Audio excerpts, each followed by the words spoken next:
অনেক মা বোনরা মসজিদে আজানের অপেক্ষা থাকে, বলে মসজিদে পুরুষরা নামাজ না পড়লে মহিলারা বাসায় নামাজ পড়া যাবে না। না ভাই, পুরুষদের উপর ইসলাম এত ঝুলায় রাখে নাই মা বোনদেরকে। আরে মা বোনদেরকে যে পাওয়ার ইসলাম দিয়েছে, পৃথিবীর নারীবাদীদের 14 গোষ্ঠীর জন্মের বহু আগে ইসলাম নারীদেরকে আকাশে তুলে রেখেছে। এরা এগুলা চিন্তাও করতে পারবে না, এত মর্যাদা দিয়েছে। উমরা যাবেন, পুরুষ হইছেন তো জোরে জোরে তলবিয়া পড়া লাগবে, রোজা আছেন আর গায়ে রোজা আছেন, কোনো মাফ নাই, ছাড় নাই। আর মহিলা হলে আস্তে আস্তে পড়বে, রিল্যাক্স মোড, কোনো টেনশন নাই, কি আরাম চিন্তা করে। পুরুষ হইছেন 5 ওয়াক্ত মসজিদে দৌড়ায় যায়, জামাতের সাথে নামাজ পড়তে হবে। আর জামাতের সাথে নামাজ না পড়ে অবহেলা করে বাসায় নামাজ পড়ছেন তো খবর আছে, আযাব আছে, আপনি ওয়াজিব তরক করেছেন, গুনাহগার। আর মা বোন মসজিদে যাওয়ার ডিউটি নেই, বাসা পড়লেই পুরুষদের সমান সওয়াব পাবে। ভাই একটা একটা করে আমি দেখাই, অন্তত 10-20টা আমল আমি দেখাতে পারবো যে পুরুষদেরকে আল্লাহ এবং তার রাসূল কষ্ট করে করতে বলেছেন। একই কাজ মহিলাদের বিনা কষ্টে আরামসে রিল্যাক্স মোডে করতে বলেছেন, সব সমান, কোন কোন ক্ষেত্রে আরো বেশি।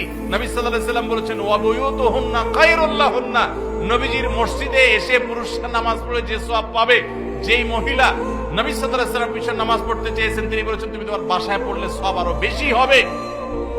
মা বোনদেরকে ইসলাম এত সুযোগ দিয়েছে। তো যাই হোক, এত সুযোগ পাওয়ার পরও অনেক মা বোন তারা হেলায় হারা রমজানের এই আমলটা যদি ধরে রাখতে পারেন, পুরুষরা ওয়াক্ত মতো জামাতের সাথে আর মা বোনরা ওয়াক্ত হয়ে গেলে নিজ জায়গায় দেরি না করে নামাজ পড়ে ফেলেন, ইনশাআল্লাহ আপনার রমজান 30 দিনের হবে না, আপনার রমজান 365 দিনের হবে।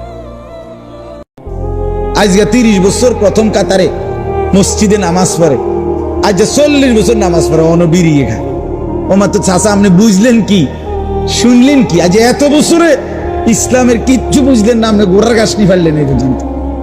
আপনি যদি অনবিরি খান, 60 বছর হয়ে গেছে আপনি অনবিরি খান, তা আপনি ছাড়বেন কোন বছর?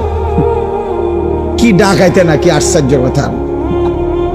কিও 60 বছর বয়স, 70 বছর, 60 বছর বয়স, এখনো এবার সাদওয়ানে বইয়া রাক্ষসের মতো কইরা টেলিভিশনে বেডির নাচা, আশ্চর্য। আরে কি ও, আরে চাচা আপনি মরবেন কোন বছর? আপনার বেডি সাউন্ডের শখ মিটবে আর কোন বছর? আস্তাগফিরুল্লাহ, আস্তাগফিরুল্লাহ, আস্তাগফিরুল্লাহ, আস্তাগফিরুল্লাহ।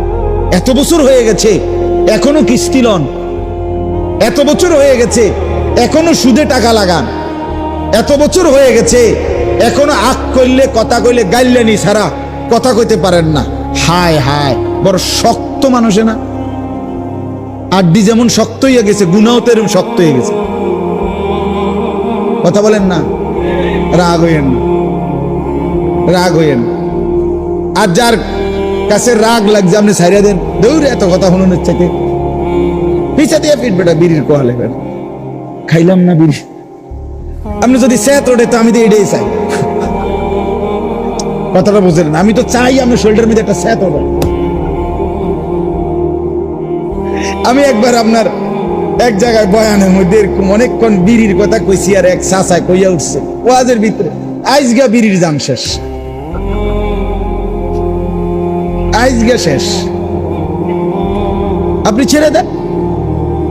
আপনার লজ্জা হায়া কোথায়? আস্তাগফিরুল্লাহ। বয়স্ক মুসলমান, আহা বাপ, বয়স